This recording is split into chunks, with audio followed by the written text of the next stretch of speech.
পিঠে তো অনেক রকম ভাবে খেয়েছেন, তবে এইভাবে একবার পিঠে বানিয়ে দেখুন। বাড়িতে থাকা 2-1টা উপকরণ দিয়েই তৈরি করে নিতে পারবেন, খেতে এত ভালো লাগবে। তো বানানোই মাত্রই শেষ হয়ে যাবে। বাইরে থেকে যেমন মুচমুচে আর ভিতরে তেমন জুসি আর নরম। এইভাবে বানিয়ে দেখুন, খেতে খেতে তো মুখ ফেরাতেই পারবেন না। আর যাকে বানিয়ে খাওয়াবেন সেই তো প্রশংসা করবেই করবে। নমস্কার বন্ধুরা, রূপার রন্ধনশালায় আপনাদের সকলকে অনেক অনেক স্বাগত জানাই। তো চলে এসেছি আবার একটা নতুন রেসিপি নিয়ে। তো আজকে আমি একটা মজার পিঠে রেসিপি শেয়ার করব। পিঠেটা খুবই কম সময়ের মধ্যে বানানো হয়ে যায় আর খেতে তো দারুণ লাগে। তো বাড়িতে থাকা কয়েকটা উপকরণ দিয়ে এইরকম মজার পিঠে আপনারা বাড়িতে খুব সহজেই বানিয়ে নিতে পারবেন। তো আপনারা সঙ্গে থাকুন আর প্রথম থেকে শেষ পর্যন্ত পুরো রেসিপিটা দেখতে থাকুন। আশা করি আজকের রেসিপিটা আপনাদের অনেক অনেক ভালো লাগবে। তবে চলুন দেরি না করে শুরু করে দিই আজকের রেসিপিটা। তো আজকের পিঠের ঝোলে নারকেল লাগবে। তো প্রথমে আমি নারকেল কুড়ে নেব।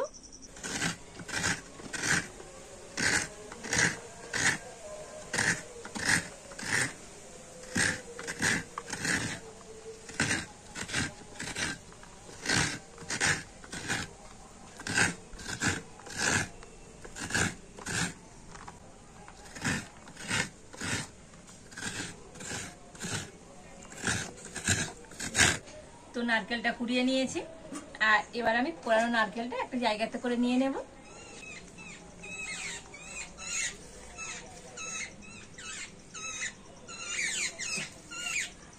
আর এবারে দেখুন, এখানে আমি 1 বাটি আতপ চাল তো 1 ঘন্টা ভিজিয়ে রেখেছিলাম, তারপরে জল ঝরিয়ে আতপ চালটা একটু শুকনো করে নিয়েছি। তো দেখুন, আতপ চালটা এইরকম একটু শুকনো করে নিতে হবে, মানে এরকম ঝরঝরে হয়ে যায় যেন খুব একটা ভেজা না থাকে। তো এইভাবে করে একটু শুকিয়ে নিতে হবে। তো আপনারা একটু হালকা রোদ্দুরেও দিতে পারেন কিংবা ফ্যানের তলায়ও রাখতে পারেন। তো দেখুন আতপ চালটা কত সুন্দর ঝরঝরে হয়েছে। আর এবার আমি একটা মিক্সি জার নিয়ে নিয়েছি আর এই এখন ভেজানো আতপ চালটা মিক্সি জারের মধ্যে আমি নিয়ে নেব।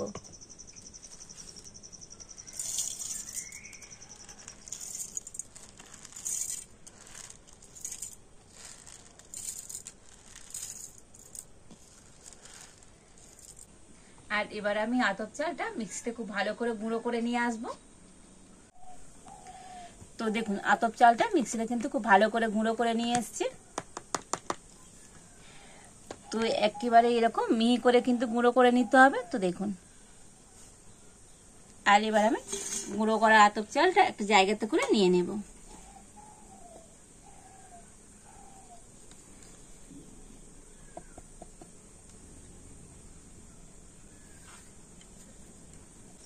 তবে আজকের এই পিঠাটা তৈরি করতে গেলে তো অবশ্যই বাড়িতে এরকম আতপ চাল ভিজিয়ে গুঁড়ি করে নিতে হবে।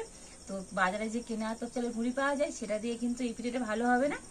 তো সেই জন্য এরকম বাড়িতে একটু আতপ চাল গুঁড়ি করে নেবে। আর এবারে এখন আমি উনুনটা জ্বেলে দেব। তো দেখুন উনুনটা জ্বেলে উনানে একটা কড়া বসিয়ে দিয়েছি। তো কড়াতে প্রথমে আমি দিয়ে দেব 1টা বাটি মাপ করে 1/2 বাটি জল।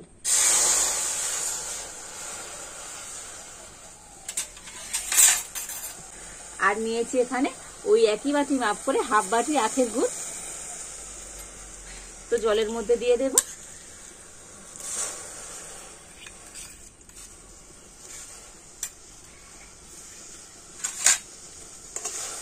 তো জলের সাথে গুড়টা ভালো করে মিশিয়ে নেব।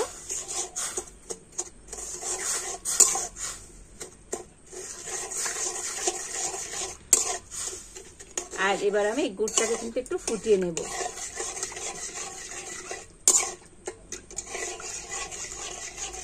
তো দেখুন গুড়টা তো ভালো মতো ফুটে গিয়েছে। আর এই গুড়ের মধ্যে দিয়ে দেব খুব একদম অল্প একটু সামান্য পরিমাণে লবণ। তো এইভাবে জাল দিয়ে গুড়টাকে আরো একটু ফুটিয়ে ঘন করে নেব।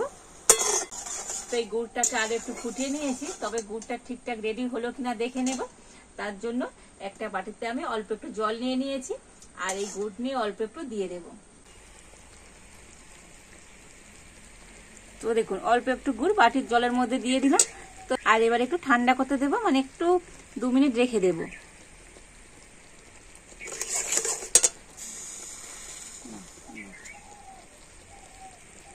তো 2-1 মিনিট রেখে দিয়েছিলাম। আর দেখুন এটা কিন্তু খুব সুন্দরভাবে এক জায়গায় জড়ো হয়ে যাচ্ছে। দেখুন যখনই এটা এক জায়গায় জড়ো হয়ে যাবে তখনই জানবেন যে এই পাকটা একেবারে ঠিকঠাক রেডি হয়ে গেছে। এবারে আমি যে চালের গুঁড়িটা করে রেখেছিলাম, তো এই চালের গুঁড়িটা দিয়ে দেব।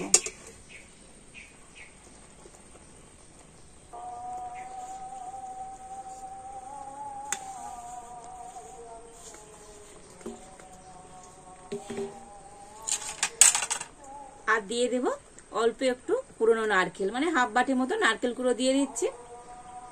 এতে করে পিঠেটা খেতে আরো বেশি ভালো লাগবে। আর এবার আমি সমস্ত কিছু খুব ভালো করে মিশিয়ে নেব। তবে এই সময় উনুনের জালটা একটুখানি কমিয়ে দিতে হবে, মানে হালকা জাল দিয়ে, আর এটাকে খুব সুন্দর করে মিশিয়ে নিতে হবে।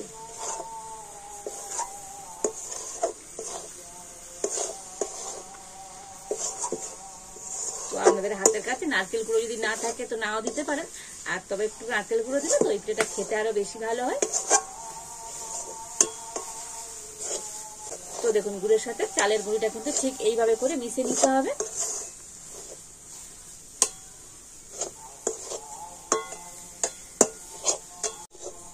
তো দেখুন সবকিছু ভালো করে মিশিয়ে নিয়েছি। আর এবার এই মিশ্রণটাকে নামিয়ে নেব। আর এদিকে থালাতে আমি একটু সাদা তেল লাগিয়ে দিয়েছি, তার উপর মিশ্রণটা দিয়ে দিলাম। তো দেখুন মিশ্রণটা কিন্তু খুব টাইট হবে না, তো এইরকম একটু নরম করে তৈরি করে নিতে হবে। তো দেখুন, আর এই মিশ্রণটা আমি একটু ঠান্ডা করে নিয়েছি, মানে হাতে ধরা যাবে, তো সেইভাবে ঠান্ডা করে নিতে হবে। আর হাতের মধ্যে একটু আমি সাদা তেল লাগিয়ে নিয়েছি। আর এবার আমি এখান থেকে অল্প অল্প করে নিয়ে আর হাত দিয়ে সুন্দর করে গোল করে নেব। তবে একটু গরম গরম অবস্থায় করতে হবে, তো এটা ঠান্ডা হয়ে গেলে কিন্তু আরো টাইট হয়ে যাবে। তো দেখুন হাত দিয়ে গোল করে আর একটু এইভাবে করে চ্যাপটা করে নিয়েছি। আর এবার এখানে দেখুন অল্প একটু সাদা তিল নিয়ে নিয়েছি, তো পিঠেটা আমি সাদা তিলের মধ্যে এইভাবে করে নেব। তো এইভাবে করে নিলে তো পিঠেটা অনেক দেখতে যেমন সুন্দর লাগবে, আর খেতেও কিন্তু দারুণ হয়। তিলের খুব সুন্দর একটা ফ্লেভার হয়। তো হাত দিয়ে আরেকটুখানি এরকম চেপে দেব।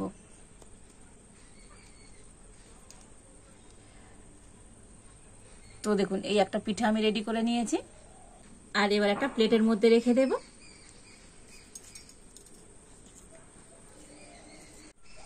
তো আরো একটু মিশ্রণ হাতে নিয়ে নিয়েছি, তো একইভাবে করে নেব।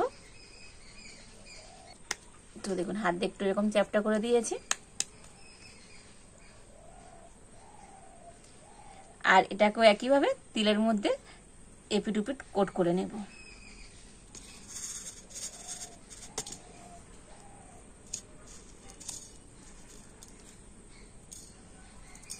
আর হাত দিয়ে একটু এরকম চেপে দেব।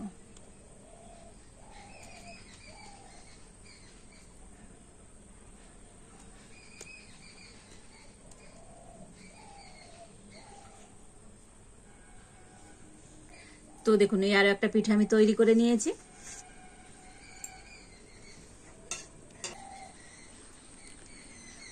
আর এইভাবে করে এখন আমি সমস্ত পিঠেগুলো তৈরি করে নেব। তো দেখুন এই সমস্ত পিঠেগুলো সুন্দর করে আমি তৈরি করে নিয়েছি, আর কত সুন্দর দেখতে হয়েছে দেখুন এখনই। আর এবার আমি পিঠেগুলো ভেজে নেব। তো তার জন্য কড়াইতে দিয়ে দেবো সাদা তেল।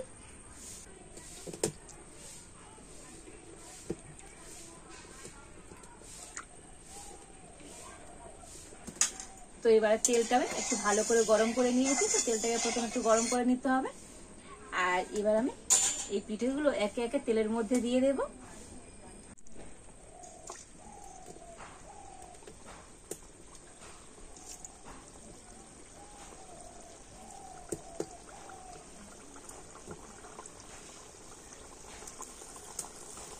তবে সব পিঠেগুলো একেবারে হবে না, তো দুবার ধরে পিঠেগুলোকে ভেজে নেব।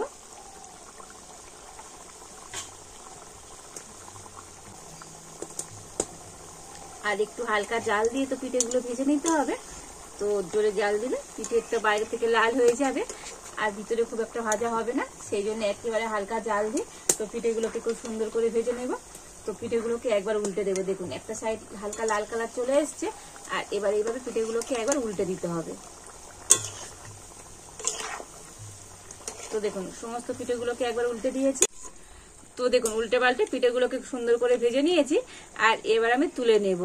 তো দেখুন কত সুন্দর হয়েছে আজকের এই পিঠেগুলো, দেখতে কত সুন্দর লাগছে দেখুন।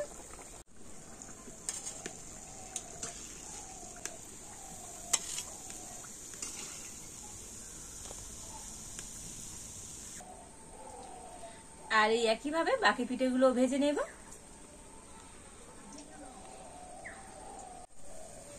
তো দেখুন এই সমস্ত পিঠেগুলোকে ভেজে নিয়েছি।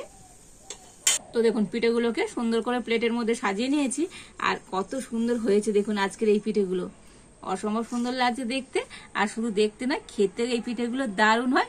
একেবারে ঘরোয়া উপকরণ দিয়ে খুবই কম সময়ের মধ্যে এইরকম মজার পিঠে তো আপনারা বাড়িতেই বানিয়ে নিতে পারবেন। তো হাতে যখন সময় কম থাকবে আর পিঠে খেতে ইচ্ছে হলে এইভাবে ঝটপট পিঠে বানিয়ে নেবেন আর এইরকম পিঠে বানিয়ে দেবেন, দেখবেন বাড়ির বাচ্চা থেকে বড় প্রত্যেকে ভীষণভাবে পছন্দ করবে। আর দেখুন আজকের পিঠেগুলো কত সুন্দর হয়েছে, উপর দিয়ে তো মুচমুচে হয়েছে আর ভিতরে সুন্দর কিন্তু নরম আর জুসি, কত সুন্দর হয়েছে দেখুন আজকের এই পিঠেগুলো। তো প্রত্যেকটা পিঠে বন্ধুরা দুর্দান্ত হয়েছে।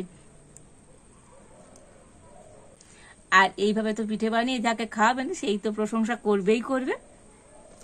আর দেখলেনই তো কত কম সময়ের মধ্যে কত সুন্দর একটা পিঠে তৈরি করে ফেললাম।